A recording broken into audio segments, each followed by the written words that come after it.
All right, Anthony Hartwig here. I'm being joined from Beaver Local. It is a freshman swimmer and one that is having a heck of a season. Cole Long. Cole, thank you so much for taking the time to join us today, bud. Thanks for inviting me. You got it. And when we keep hearing of the things that you've been able to accomplish this season as a freshman, I mean, we could go down the list. You've done well in the OVAC, Buckeye 8, you're going to state, all this fun stuff. As a freshman, tell us what it's been like to kind of have some immediate impact your first year of high school. It feels pretty exciting, kind of nervous, also kind of good. And What's it been like for you to just a whirlwind? I mean, freshman year is always hard enough, just kind of experiencing everything for the first time. How have you handled all that? I've handled it pretty good. It's just that I need to probably get my times up a little bit better. And keep, Obviously, you came into the season so prepared to go and ready to go. I mean, talk about your swimming journey. I want to know where it started and how you got to where you're at. So, when did you first start in this sport, and when did you kind of feel yourself falling in love with it? I started when I was like 5, but then I started liking it when I was like probably 10, because that's when I started getting a lot better. I know we're asking a lot to think back of when you were 10, but do you remember like reasons why you were starting to like it so much and reasons why you were starting to feel like this was something you really wanted to work at? Because I started getting a lot better and started winning a lot more. Hey, getting when you start to win, that always makes you feel good. Was there a meet or a time when you were 10 or 11 or whatever age it was where you like realized like, hey, I am good at this. I this is something I can really do well. Yeah, when I won the champs meet, I realized that it could be my sport and my best sport. Now, when we talk to swimmers, and we've talked to a couple of them this season, we talk about conditioning because we know, man, swimmers, you make it look so easy, but it's not. Talk about the work that you put in and outside of the pool that goes way beyond match day, and what it takes to get yourself into that conditioning and into that physical state. Well, I go to practice 5 times a week and practice for 2 hours a week to get ready for it. And I've been tapering all week, try to get ready for states. That is a grind, and to do it, you obviously have to have this drive. I'm sure there are days where, whether it's because you're not feeling the greatest or maybe you've had a bad day, you just don't want to do it, but you push through anyway. What gives you that drive, that fire to push through those days? To think about what it feels like to be winning states in a couple years. All right, so you're going to state this year though. What's this going to be like? What are the emotions that you're feeling right now getting ready for it? I know it's right around the corner. I feel focused, exciting, and kind of nervous all at the same time. We ask a lot of freshmen, hey, what do you feel about state? I don't think a lot of their answers would be, man, I am laser focused. That is so impressive that you're able to just, just stay, not make it too big. What kind of things have you been doing to stay focused and just make it like another meet in any other pool? Been focusing on my nutrition and uh,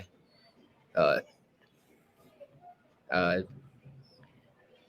my tapering. Have been trying not to overeat or undereat. Try to Let's give people an insight. When you say nutrition, what's your diet look like? What are some things that you put in your body that are so healthy and right for you as a swimmer?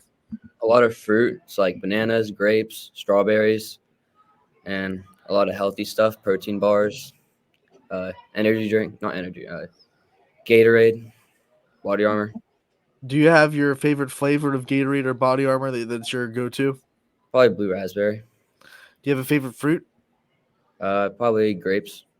All right, now I'm gonna make you get a little unhealthy for a minute because I know there have to be moments where you're able to cheat just a little bit on that diet. What's your kind of guilty pleasure that you go to on those like days? Maybe it's right after the season's over where you have a little bit of time off or whatever it may be, where you get to cheat a little bit. What do you go to? Uh, some Dr Pepper, man. Yeah, okay, cheating with Dr. Pepper. I like it. What's your favorite snack? Like just something that you can just grab real quick and eat on the go. Probably like Doritos. I like it. Do you have a favorite flavor? Just regular nacho Right, cheese. the original. I like it. Let's talk about how you celebrate a big win. You've had a lot of big wins this year. What's your favorite way to celebrate and to be able to experience the highs of those wins? Usually go out to eat at like El Paso or try to celebrate with my friends at my friend's house. All right, let's talk. Also, we talked about your journey, and we talked about when you started to fall in love with the sport. But I'm sure there have been people that have been involved in that too, coaches and people that have motivated you.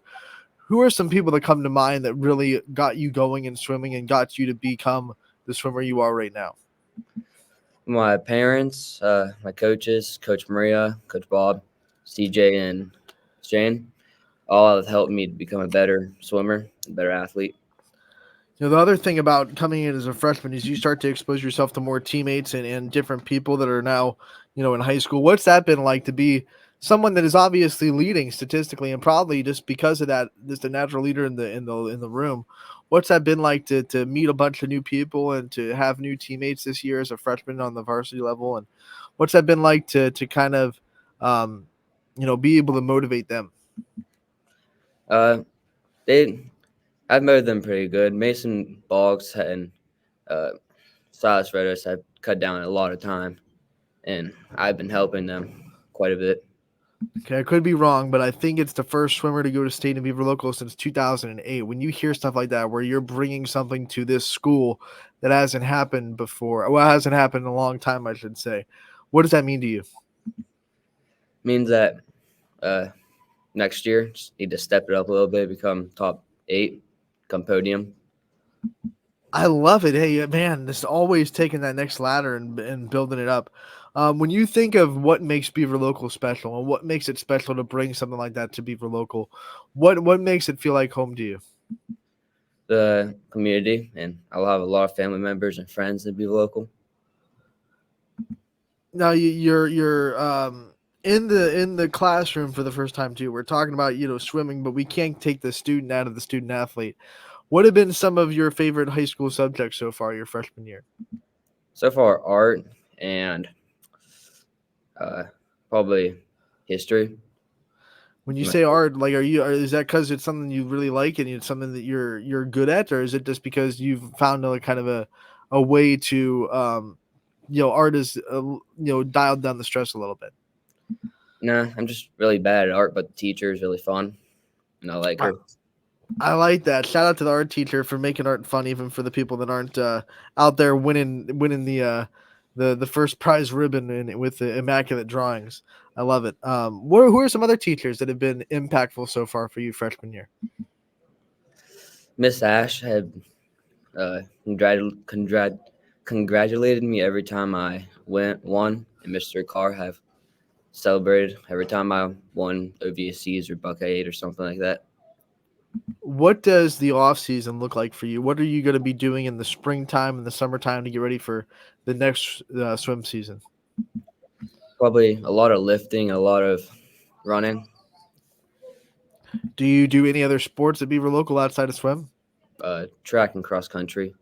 So yeah, you are used to running. What are those sports compared to swimming? Like, obviously they're both races, but it's different. Different conditioning. How does it compare to transition from swimming and then you're going into track in the spring? Track, I'm usually in shape for, but then when it gets to cross country, I'm usually tired and out of shape. So obviously all your sports are, yes, you're on a team, but they're also individualistic in the sense that you're competing against your time, and it's really you and the other runners out there. How do you balance the team aspect? You have to be a team, you have to support your teammates, you have to be there for them, motivate them, but also the individualism of the sports where it says, hey, it's my time and I have to make my time the best it can be. Um, Whenever they finish, try to like congratulate them and be a good teammate. But then when try to get my best time I possibly can. What's it like for you in those times when you get to compete with your teammates and you get to have that little bit of a friendly rivalry inside the room? It's usually good, but a lot of times it can be very competitive. All right. So one of the things that we like to do with our player profiles before we let them go is obviously give them a chance to take the spotlight off themselves a little bit and shine on the people in your life. Cole, before we let you go, I want to give you the chance to thank your support system, the people that are always there for you, and the people that you wouldn't be here without. So take as much time as you want to give out your thanks. I want to thank my parents, my family, my friends, all for supporting me, my coaches for helping me through all the practices I've been through. And thank you for helping me becoming best person I can. All right, Cole, we want to thank you so much for taking the time to join us today. We appreciate you giving us your time in the middle of the school day. We wish you the best of luck the rest of the way. We can't wait to talk to you real soon. Thank you.